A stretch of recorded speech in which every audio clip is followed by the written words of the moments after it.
విశాఖపట్నం రానున్న రోజుల్లో ఒక సినిమా హబ్ అవబోతుందండి. మా మీడియా సోదరులకు కూడా తెలియాలి.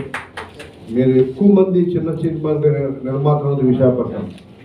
మీరు ఒకసారి హీరోలు కానీ జూనియర్ ఆర్టిస్టులు కూడా ఫీల్డ్లో ఉన్నది ఎక్కువ వాళ్ళే ఉన్నారు. కాబట్టి మీరు అందరూ కూడా రానున్న రోజుల్లో విశాఖపట్నాన్ని ఒక సినిమా హబ్గా ప్రతి ఒక్క టెక్నీషియన్ ప్రతి ఒక్కరు కూడా ఇక్కడ ఉండే విధంగా మా వంతు మేము ప్రయత్నిస్తాం. అందరూ సహకరిస్తాం.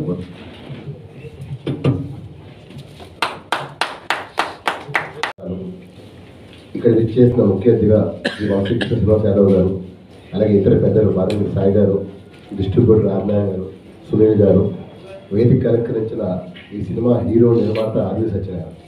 నిజంగా ఈ రోజుల్లో సినిమా తీయటం సాహసం, ఆ సినిమాను మాత్రం చేయడం ఇంకో పెద్ద సాహసం. కానీ నాడు కృష్ణ గారు తీసిన అల్లూరి సీతారామరాజు ఈ నెక్స్ట్ జనరేషన్లో మిస్ అవుతున్నారు.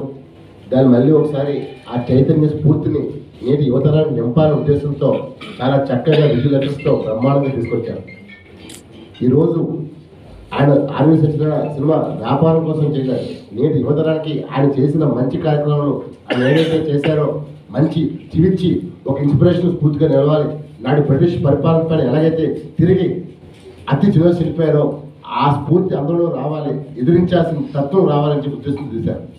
నిజంగా ఈ సినిమా ఆయన మొత్తం అల్లూరి సీతారామరాజు పర్యటించిన ప్రాంతాలను తిరిగి వాస్తవంగా మొత్తం తెలుసుకొని A to Z తెలుసుకునే సినిమాని చాలా చక్కగా తీసుకొచ్చారు. చాలామంది తెలియదు అల్లూరి సీతారామరాజు గారు మద్యం మారించడం కోసం అలాగే విద్యుత్ నేర్పించారని, ఆయన అలాగే వైద్యం చేశారని ఎవరికి తెలియదు. ఈ సినిమాలో చాలా చక్కగా చూపించారు. డెఫినెట్గా ఈ సినిమా డెఫినెట్గా ప్రజలు చూసిన తర్వాత మౌత్వాక్తం వెళ్తుంది. డెఫినెట్గా ఇవాళ చిన్న సినిమాలు వస్తున్నాయి. సినిమా బాగుందంటే ప్రజలు ఎలా వెళ్తున్నారో అందరూ చూస్తున్నాం. Super hit top.